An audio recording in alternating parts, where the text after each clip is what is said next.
Hello, my name is Aaliyah, and this is my presentation on artistic depictions of Venus throughout history. Firstly, who is Venus?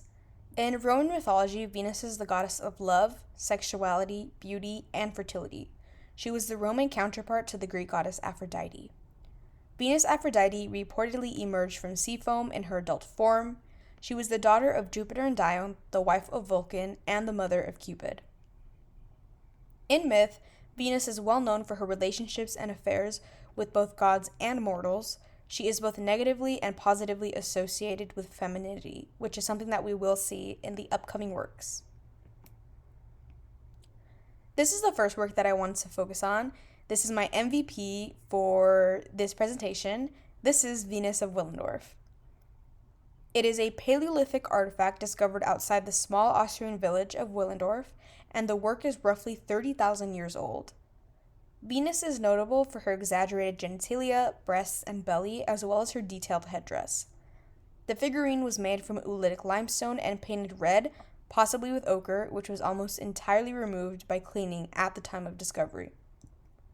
The figure was found at an archaeological horizon about 25 centimeters below the soil. It is associated with Gravettian industries, an advanced Upper Paleolithic industry of Europe dating to about 25,000 BC.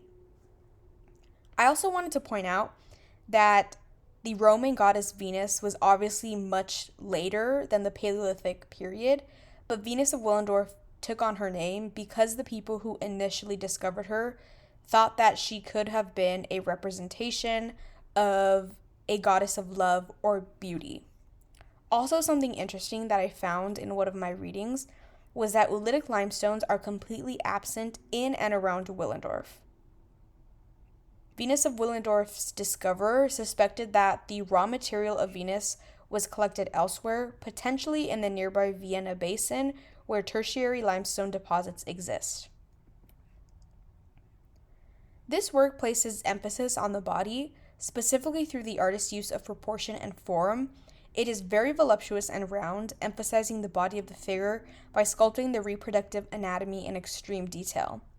Its face, hands, and feet are also notably smaller and less accentuated. The face of the sculpture was carved as 7 horizontal, textured bands that wrap around the figure's head, and this is a freestanding sculpture, which means that it's meant to be seen from a 360-degree viewpoint. Because the face is completely obscured, and the hands and feet are noticeably smaller, it can be inferred that Venus is not a portrait of a specific person, but more of a bodily representation of specific traits meant to be carried through daily nomadic travels. This is also why I found that oolitic limestones fact interesting, because it means that this possibly could have been created elsewhere and carried by its owner to Willendorf, where it was eventually unearthed. So, what does Venus of Willendorf represent? In the Paleolithic era, Venus of Willendorf most likely characterized peak femininity. Since the figure is faceless, its body parts are the focus of the work, therefore characterizing things like motherhood and fertility.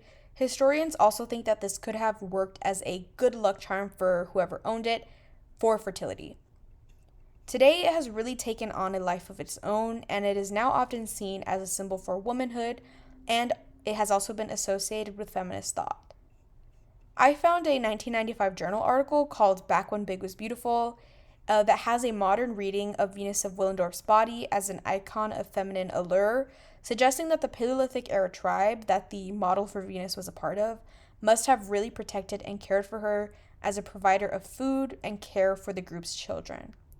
I found this really interesting because it also shows that Venus of Willendorf has kind of arisen as a symbol for a body positivity movement. So I wanted to include a more contemporary work. This is my Venus de Willendorf, created in 2020 by artist Heather Farrell. The next work that I wanted to focus on is De Venus de Milo. This is a 2nd century BC ancient Greek sculpture. It was rediscovered in 1820 on the island of Milos, Greece, and has been displayed at the Louvre Museum since 1821. It was discovered alongside sculptural remnants of a hand holding an apple, a sandaled foot, and a fragment of an arm. Historians believe that this most likely depicts the goddess Venus. One thought is that because it was unearthed next to a hand holding an apple, this specific sculpture could have been depicting the myth of Aphrodite holding the apple of discord. This is also a really great example of Hellenistic Greek sculpture through its naturalism, negative space, which means you can view it from all angles, and realism. So, what does Venus de Milo represent?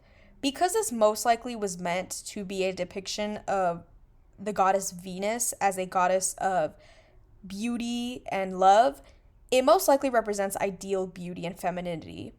I also wanted to briefly touch on Greek beauty standards at the time of this creation. The Greek philosopher Pythagoras developed the golden ratio, which is a geometric formula that linked balance and symmetry to beauty, not just among humans but in everything. So, according to this ratio, symmetrical faces in ancient Greece were considered the most beautiful. Also, in images of women and goddesses in ancient Greece, we often see a lower stomach and larger hips that are not totally rounded, and fair skin. So, this could indicate that all of these things were the ideal body and beauty standards in ancient Greece. Therefore, Venus de Milo represented all of this. I also wanted to show this picture of Joan Crawford, who was a classic Hollywood actress. This is her photo shoot where she recreates Venus de Milo, and I really wanted to show this just as a representation of how Venus de Milo, as an icon of womanhood and beauty, has been recreated and referenced throughout history. So, although some of these works are not within the time period of this class, I did want to really briefly touch on some of these just to really show how Venus has been prevalent throughout art and throughout history. The first work is The Birth of Venus by Botticelli. He was a Renaissance era painter, and The Birth of Venus is part of a two-work series that focuses on ancient mythology, the other work in the series being La Primavera, and this depicts Venus's birth out of the water and the wind god Zephyrus blowing her to shore. On the right, we can see a Greek minor goddess and attendant of Venus offering her this really luxurious and beautiful cloak to dress herself with on shore. The next work is Venus of Urbino, and this is a work by Italian painter Titian, who was also a Renaissance era artist. This painting shows Venus as reclined on a couch in a Renaissance palace, making direct eye contact with the viewer, and we can see her attendants are in the background. This was a very erotic and titillating work at the time of its creation.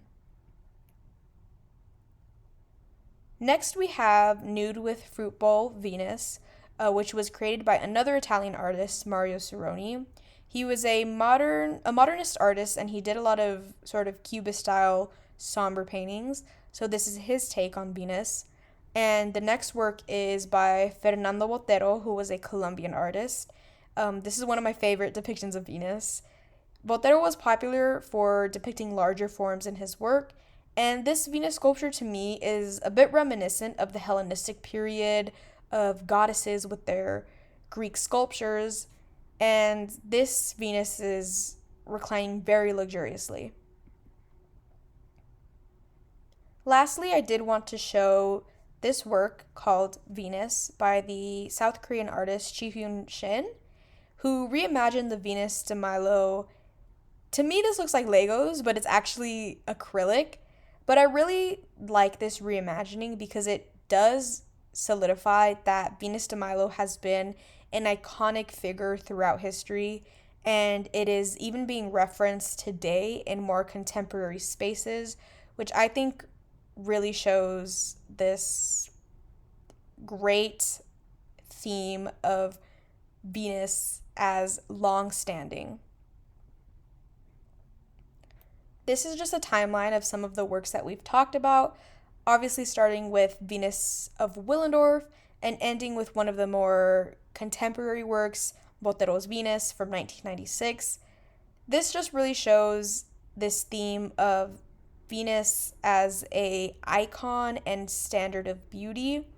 Although this does show that the standard of beauty has changed and has taken on different meanings throughout time, there is no one standard of beauty. I also want to point out that most of the artists we've talked about today are European, so the standard of beauty is very small and can be very different throughout the world, but it really does showcase Venus as an icon and a long standing theme throughout art and throughout the decades. These are some of my sources, and thank you for listening and watching.